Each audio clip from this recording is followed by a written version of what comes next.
Hello friend, नमस्कार। स्वागत है आपको मेरे यूट्यूब चैनल पर। दोस्तों, मैंने आपको इंडियन पॉलिटी से राज्यसभा नामक टॉपिक के लगभग 5 पार्ट कवर करवा चुका हूँ। उम्मीद है आपको क्वेश्चन पसंद आए होंगे। आज उसका लास्ट पार्ट कवर करवाने जा रहा हूँ। दोस्तों, मैंने ये जितने पार्ट में मैंने क्वेश्चन कवर करवाए हैं, ये सारे मैंने सेलेक्टेड क्वेश्चन लिए हैं जो वेरियस एग्जाम में पूछे गए हैं। जैसे UPPSC, UPSC, SSC, railway, bank या अदर किसी स्टेट एग्जाम, सब में लगभग पूछे गए क्वेश्चन है और आगे पूछे जाने की संभावना है। तो चलिए दोस्तों, आज इसका लास्ट पार्ट यानी राज्यसभा का लास्ट पार्ट आपको आज कवर करवाऊंगा। वन बाय वन क्वेश्चनों को देखते हैं और सॉल्व करते हैं। तो पहला क्वेश्चन है फ्रेंड्स कि निम्नलिखित में से कौन हिंदी साहित्यकार राज्यसभा का सदस्य था। तो option number A Gopal Das Neeraj, Kaka हाथ हाथरसी, सी रामधारी सिंह दिनकर, डी सुमित्रा नंदन पंत। तो दोस्तों, इसका राइट आंसर है option number C, Ramdhari Singh Dinkar. अगला क्वेश्चन है फ्रेंड्स, प्रधानमंत्री पद पर नियुक्त होते समय निम्नलिखित में से कौन राज्यसभा का सदस्य था। इंदिरा गांधी, इंद्र कुमार गुजराल, मनमोहन सिंह, उपयुक्त सभी। तो इसका right answer phone option number D, उपयुक्त सभी, यानी ये सभी राज्यसभा सदस्य थे। अगला क्वेश्चन है फ्रेंड्स, राज्यसभा की प्रथम महिला महासचिव कौन थी।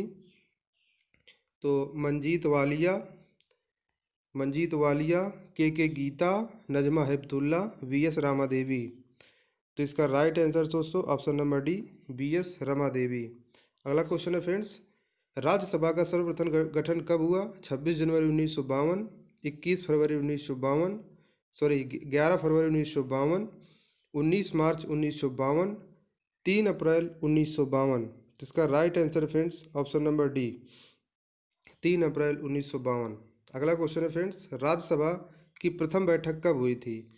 3 अप्रैल 1952, 7 अप्रैल 1952, 22 अप्रैल 1952, 13 अप्रैल 1952। तो इसका right answer friends option number D, 13 अप्रैल 1952। अगला क्वेश्चन है फ्रेंड्स कि राज्यसभा के पहले समूह की सेवानिवृत्ति कब हुई। 27 मार्च 1959, 14 अक्टूबर 1954, 2 अप्रैल 1954, 9 जून 1955। तो इसका right answer friends option number D, 9 जून 1955। अगला क्वेश्चन है फ्रेंड्स कि राज्यसभा कब भंग की जाती है। 5 वर्ष बाद, राष्ट्रपति के शासन में, संकटकालीन स्थिति में राज्यसभा कभी भंग नहीं की जा सकती है। तो ये इसका आंसर आपको पता होगा दोस्तों कि राज्यसभा कभी भंग नहीं की जा सकती है, ऑप्शन नंबर डी। अगला क्वेश्चन है फ्रेंड्स कि राज्यसभा के बारे में निम्नलिखित में से कौन से कथन सही है। एक नंबर है, राज्यसभा की अधिकतम अनुज्ञेय संख्या 250 है। राज्यसभा में 238 सदस्य राज्यों और संघ शासित क्षेत्रों के अप्रत्यक्ष रूप से निर्वाचित होते हैं। अखिल भारतीय सेवाओं के सृजन जैसे मामलों में इसकी लोकसभा 7 समान रूप में विधायी शक्तियाँ हैं। तो ऑप्शन नंबर ए 1 और 2 दोनों, ऑप्शन नंबर बी 1, 2 और 3, ऑप्शन नंबर सी 2 और 3, ऑप्शन नंबर डी केवल 1।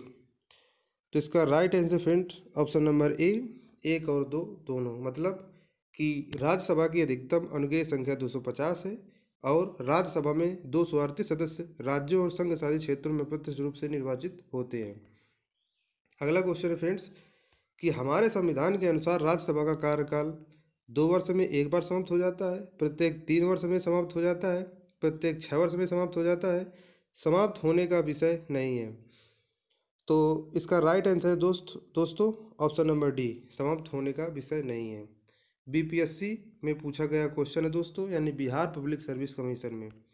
अगला क्वेश्चन है फ्रेंड्स कि राज्यसभा के सदस्य बनने हेतु अर्हताओं के संदर्भ में निम्नलिखित अभिक पर विचार कीजिए तथा उसके नीचे दिए गए कूटों से सही उत्तर चुनिए। नंबर 1, उम्र कम से कम 30 वर्ष होना चाहिए। जहां से अभ्यर्थी को निर्वाचित किया जाना है उस राज्य की मत सूची में मतदाता के रूप में पंजीकृत होना चाहिए। राज्य के अंतर्गत लाभ का पद धारित नहीं होना चाहिए। तो ऑप्शन नंबर है 1 एवं 2 दोनों, 1 एवं 3 सही है, 2 एवं 3 सही है, इनमें से कोई सही नहीं है। तो इसका राइट आंसर फिर ऑप्शन नंबर ए 1 और 2 दोनों सही है, मतलब उम्र कम से कम 30 वर्ष होना चाहिए और जहां से अभ्यर्थी को निर्वाचित किया जाना है उस राज्य की मतदान सूची में मतदाता के रूप में पंजीकृत होना चाहिए। उम्मीद है फ्रेंड्स आपको क्वेश्चन पसंद आए होंगे। अगर क्वेश्चन पसंद आए हो तो मेरे चैनल को सब्सक्राइब करिए, लाइक करिए एवं शेयर करिए। जय हिंद, वंदे मातरम।